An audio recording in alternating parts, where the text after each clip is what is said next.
Hello కానమూకు కథావచనం మోహనవచనం పరిజ్ఞాన హితభాండం నిత్య చదువరి శ్రోతలకు ఆహ్వానం నమస్కారం. చదవదగునెవరు రాసిన తదుపరి చదివిన వెంటనే మరువక పలువురికి వినిపింపబూనిన అది ఏ పరిజ్ఞాన హితభాండమవుపో మహిళ మోహనవచనమై విరాజిల్లు. పరిజ్ఞాన హితభాండం లక్ష్యం ప్రతివారీ సమాచార హక్కు, తెలుసుకునే హక్కు సైతం జీవించే హక్కుతో సమానం. ఆ స్ఫూర్తితోనే ఇప్పుడు ఈనాడు ఎడిటోరియల్ అంశంగా ఆర్థిక అక్షరాస్యత ఆవశ్యకం అనేటువంటి అంశాన్ని మన కానమూకు కథావచన శ్రోతలకు మీ కానమూకు స్వరంలో వినిపిస్తాను, వినండి. ఆర్థిక అక్షరాస్యత ఆవశ్యకం. ఇక వినండి. ఆర్థిక అక్షరాస్యత అత్యల్పమే. మనకు సంబంధించిన మేర ఏ ఏ సందర్భాల్లోనే అప్పు చేయాలి, ఖర్చులు తగ్గించుకొని ఆదాయాన్ని ఎలా పెంచుకోవాలి, రాబడిలోంచి ఎంత మొత్తాన్ని పొదుపు చేయాలి, ఎక్కడ మదుపు చేస్తే మంచిది తదితర సమాచారం అంతా తెలిసిన సమాజమే స్థిరంగా పురోగమిస్తుంది. అలాంటి ఆర్థిక అక్షరాస్యతకు నోచుకొని మన దేశంలో వినియోగ సంస్కృతి పెచ్చుమీరుతూ ప్రజానీకాన్ని పేకల్లోతు అప్పుల ఊబిలోకి నెట్టేస్తుంది. ఆర్బీఐ నివేదిక ప్రకారం దేశవ్యాప్తంగా రుణగ్రహీతల నెత్తి మీద తలసరి బకాయిల భారం 2023 మార్చిలో 3,90,000 ఉన్నట్లుగా, ఇక 2 ఏళ్లలోనే అది 23% అధికమై నిరుడు మార్చి నాటికి 4,80,000కు చేరింది.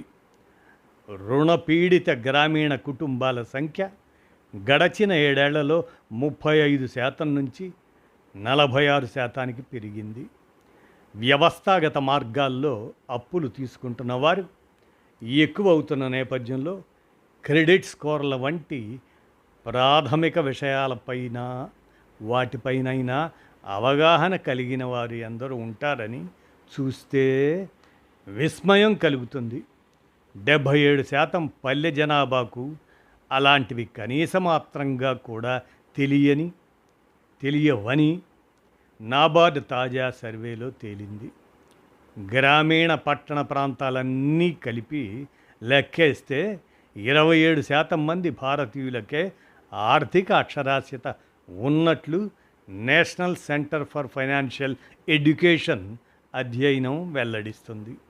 ఆర్థిక సేవలను అందరికీ అందుబాటులోకి తీసుకొస్తూనే వాటిని సద్వినియోగం చేసుకోగలిగే విధంగా ప్రజలను చైతన్యపరచడంపై ప్రభుత్వాలు శ్రద్ధ వహించాల్సిన అవసరాన్ని ఈ గణాంకాలు నొక్కి చెబుతున్నాయి. అధికారిక నివేదికల ప్రకారం 2019 నుంచి 2020-25 మధ్యలో భారతీయ కుటుంబాల ఆస్తుల్లో 48% వృద్ధి నెలకొంది. కానీ అదే సమయంలో వాటిపై అప్పుల బరువు ఏకంగా 102% అధికమైంది. మొత్తం మీద మార్చి 2025 నాటికి కుటుంబాల రుణభారం జీడిపిలో 41%కి పైబడింది. ప్రయోజనకరమైన పనులకు కాకుండా కేవలం వినిమయ అవసరాల కోసం భారతీయులు చేస్తున్న అప్పులే 55%కి పైగా ఉంటున్నాయి. ఈఎంఐలు, పేలేటర్ సదుపాయాల లోగుట్టులు, మరి వీటికి సంబంధించినటువంటి లోగుట్టులు, మరి క్రెడిట్ కార్డుల చక్రవడ్డీల గురించి తెలియకుండానే చాలామంది వాటి ఉచ్చులో పడుతుండటంతో చివరికి చేతిలో రూపాయి మిగలట్లేదు. 2021 అలానే 2025 ఆ సంవత్సరాల మధ్యలో భారతీయుల క్రెడిట్ కార్డు బకాయిలు 2.2 రెట్లు ఎక్కువై దాదాపు 3 లక్షల కోట్లకు చేరాయట. లోన్ యాప్ల రంగప్రవేశం దర్మిలా క్షణాల్లో పుడుతున్న రుణాలు ఆపై నానా సమస్యలకు కారణమవుతున్నాయి. అంతర్జాతీయ పరిశీలన ప్రకారం అప్పులు తీర్చలేక సతమతమవుతున్న వారికి వారికి సంబంధించి ప్రపంచ సగటు 32% అయితే ఇండియాలో అది 51%గా లెక్క తేలుతుంది.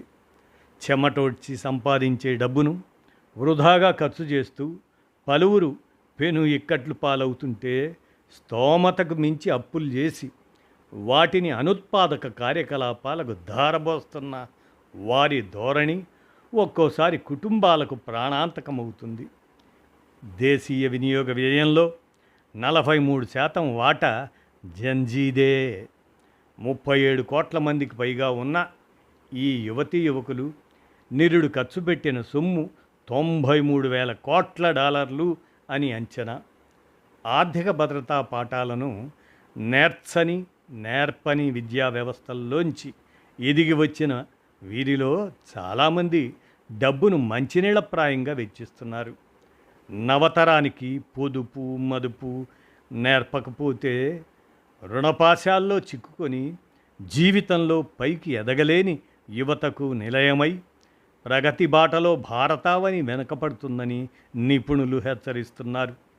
ఆర్థిక అక్షరాస్యతను పాఠ్యప్రణాళికల్లో అంతర్భాగంగా మార్చి బ్రెజిలు, ఆస్ట్రేలియా వంటివి అలాంటి దేశాలు సత్ఫలితాలను సాధించాయి. భావితరాలకు జీవన నైపుణ్యాలను అలవరచడంలో భాగంగా దేశీయంగానూ అదే పద్ధతిని అనుసరించాలి అంటూ ఈనాడు ఎడిటోరియల్ ఒక సూచనాత్మకమైన అంశాన్ని అందజేసిన మీదట మన కానమోకు కథ వచ్చిన శ్రోతలకు అవగాహన నిమిత్తం ఆర్థిక అక్షరాస్యత ఆవశ్యకం అనేటువంటి అంశాన్ని వినిపించాను. విన్నారుగా, ధన్యవాదాలు.